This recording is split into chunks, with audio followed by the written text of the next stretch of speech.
호를 쓰셨는데요. 세상 사람들이 한문으로도 상당히 어려울 정도로 어려운 호를 쓰고 오신 거죠. 그렇죠? 그래서 증산이라는 호를 가지고 오셨는데 사람들이 증자에 대해서도 사실은 어려운 한문. 제가 우스운 얘기 해보면요.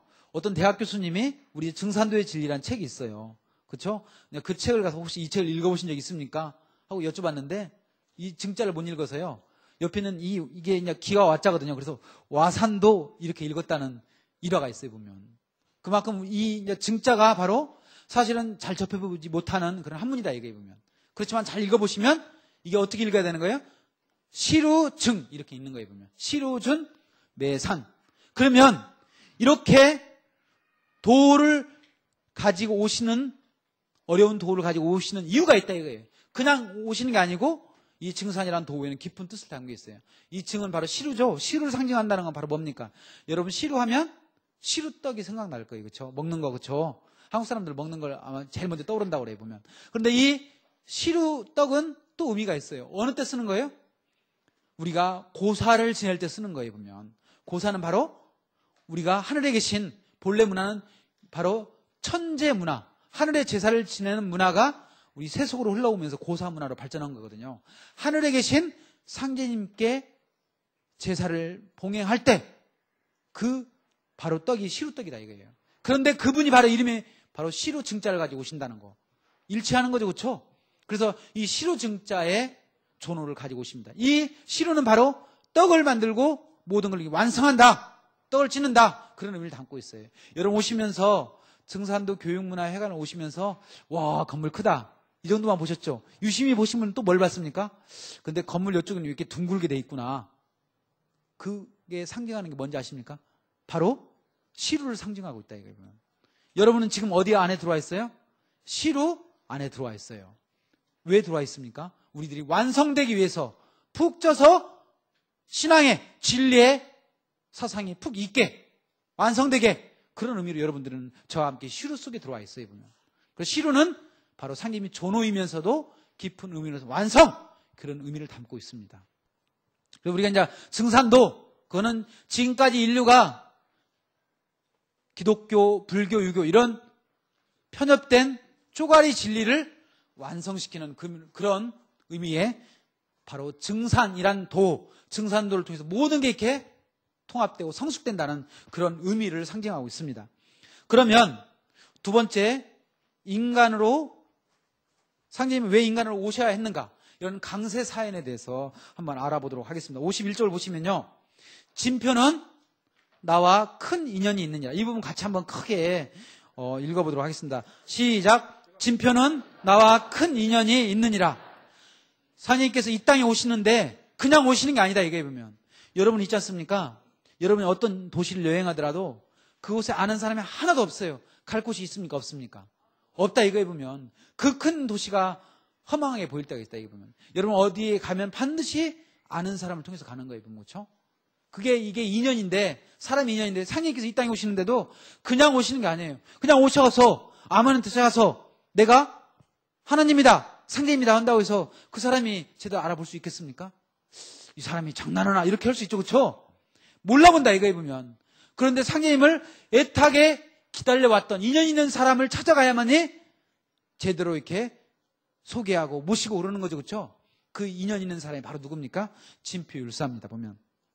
그래서 화면을 보시면 진표율사는 금산사 미륵전과 미륵불과의 인연이 있어요. 그는 서원을 바랬어요. 여러분 도 닦는 사람들은 뭐냐면요. 대부분 어떤 걸 가지고 있어요? 소원이 있어요. 여러분 이번에 증산도를 만나시고 오늘 처음 만나시는 분들도 있고요. 입도하러 오신 분들도 있어요. 그런데 여러분이 입도식 할 때 상님 진리를 만날 때 꼭 품어야 될 게 하나 있어요. 그게 바로 뭐예요? 자기의 서원을 품는 거예요. 내가 상님 진리를 만나서 뭘 하겠다. 우리가 전 시간에도 신앙 사례에서 내 상님 진리를 만나서 천하세 일꾼이 되겠다. 이런 서원을 세웠다는 얘기를 들어보셨죠? 여러분들도 상님 진리를 만나서 그냥 아는 사람이 권해서 아무래도 앞으로 다가오는 시대에 상님 진리를 해야만 될 것 같아서 이런 그냥 단순한 마음으로 신앙을 하지 마시고요. 내가 상님 진리를 만났으니까 뭔가 나름대로 큰 소망을 품어야 되겠다. 이런 서원을 품어야 된다. 이게 보면. 그런데 이 진필사의 서원은 바로 뭐였어요? 특이하게도 내가 미륵부를 칭견하겠다. 미륵부를 직접 만나보겠다. 이런 서원을 세웠다 이게요. 좀 특이하지 않습니까? 그렇죠? 그래서 그가 그 소망을 이룰 때까지 기도를 했어요. 그래서 27세 때부터 이 부사의 방장에 3년간 수행을 했는데 여러분 한번 생각해 보십시오. 여러분은 도장에 가서 앞으로 태울주 수행을 하시게 될 겁니다. 근데 사람들이 뭐가 많아요? 욕심이 많아요. 여러분이 태울주 수행 한 3시간만 하고 나서 뭐가 안 열리나? 이런 생각을 해요. 그렇죠? 이번에 독하게 마음 먹고 내가 한 6시간 수행을 했어요. 딱 나오는데 아무것도 안 열렸어요. 그럼 어떻게 돼요? 이게 아닌가? 이렇게 생각하죠. 그렇죠? 급하다 이거예요. 사람들의 마음이. 근데 진피율사는 몇 년간 수행을 했어요? 3년간 아무것도 하지 않고 절벽 끝에서 거기서 내려오지도 않았어요. 3년간 숙식을 다 해결하면서 3년간 수행을 했어요. 그렇죠? 근데 열렸어요? 안 열렸어요? 보통 수기가 내린다고 그래요. 징조가 내려오는데 수기도 안 내려왔어요. 장차 네가 부처가 될 거다 이렇게 체험을 하게 되는데 체험도 안 했어요. 여러분 한번 생각해 보십시오. 여러분이 만약에 도장에서 밥도 안 먹고 3년간 죽기로 가고 태울주만 읽었어요. 근데 아무것도 안 왔어요. 아마 대본에 어떻습니까? 여러분도 다시는 안 한다고 도장을 박차고 나가겠죠? 똑같은 상황이었어요. 내가 안 한다고 그러고 어떻게 해요? 절벽에 뛰어내렸어요. 죽으려고. 왜냐면 목적이 뭐였어요? 서원을 했다 이거예요. 난 미륵부를 칭견하겠다고 뜻을 이루지 못했기 때문에 뛰어내렸는데 다행히도 그때 체험을 한 거예요. 뛰어내렸을 때 푸른 옷을 입은 동자가 살려줬어요. 여러분 설마 뛰어내릴 일 없겠죠? 그렇죠? 근데 뛰어내렸다 이거예요. 그분은.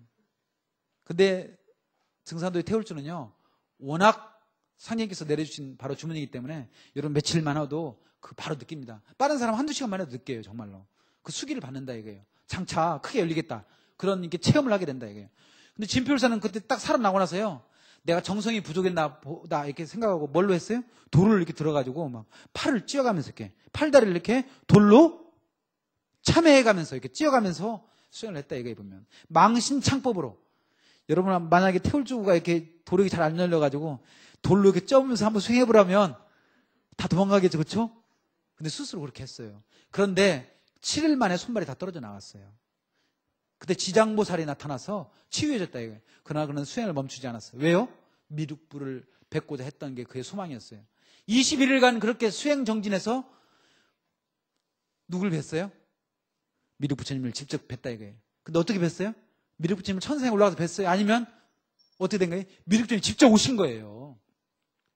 역사에서 미륵부처님이 직접 이렇게 오셔가지고 도통을 내려주신 사례가 드물다 이거예요. 보면 최초로 진표율사께서 그 도통을 받았다 이거예요. 그리고 미륵부처님께서 약속을 했어요. 또한 진표율사가 계속 소망을 했거든요. 천지 대도통을 하고 나서 딱 보니까 뭐예요? 아유 이거 한 1200년 후에는 개벽이 오겠네. 한 번으로는 거의 다 죽어버리네. 이걸 봤다 이거예요. 그래서 그가 소망을 했어요. 자기가 인류를 구원하는 그런 역사의 주인공이 되게 해달라고. 또한 사님께서 이 땅에 오시기를 간절히 소망했어요. 그러자 사님께서 미륵부처님께서 나의 동상을 그대로 세워라 해서 세운 동상이 바로 뭐예요? 금산사의 미륵부처라 이게 보면. 그리고 미륵부처상은 미륵전에 세웠다 이게 보면. 사님께서 인연이 있어서 왔다고 했기 때문에 사님 인간 오셔서 어디 가서 돌을 피십니까? 여러분 생각하기에 어디를 가셔서 사님이 진리의 돌을 크게 펴시겠습니까? 약속과 인연 바로 금산사 미륵전에 가셔서 사님께 공사를 많이 보셔요. 그거 하나만 봐도 이 땅에 예비하셨던 미륵부처님이 인간으로 오셔서 상제님으로 오셨구나 이걸 이해할 수가 있을 겁니다. 근데 이 금산사의 미륵전의 밑에 특이한 게 특징이 있어요. 바로 뭐예요? 시루에 모셨다는 거예요. 시루. 이 시루 증자. 우리 이 교육문화에 관한 이 시루 똑같은 모습으로 금산사 미륵전의 시루의 형상 위에 미륵부처님이 지금도 떠 있어요. 여러분 금산사에 인연에서 가보신 분들은 아마 지금은 워낙 사람들이 가서요 이 시루를 만져보려고 노력하기 때문에 거기에 있는 관계자들이 열쇠를 잠궈놨어요. 그리고 미륵부처님만 보여줘요. 근데 특이할 때 가끔 한 번씩 보여줘요. 시주를 많이 하면 돈을 많이 주면 있지 않습니까? 열쇠를 조용히 따줘서 만져보라고 그래요. 그렇죠? 그렇지 않으면 그들 행사했을 때 그 여는 행사가 있어요. 보면 우리는 사진으로 다 있기 때문에 그 밑에 보시면 시루가요 어마어마한 큰 시루가 바로 미륵부처님의 모시죠. 이건 확실한 거예요. 보면 이 증자를 나타내고 있어요. 여러분 요즘 바이블 코드라는 그런 책자가 이게 베스트셀러가 되죠. 여러분 이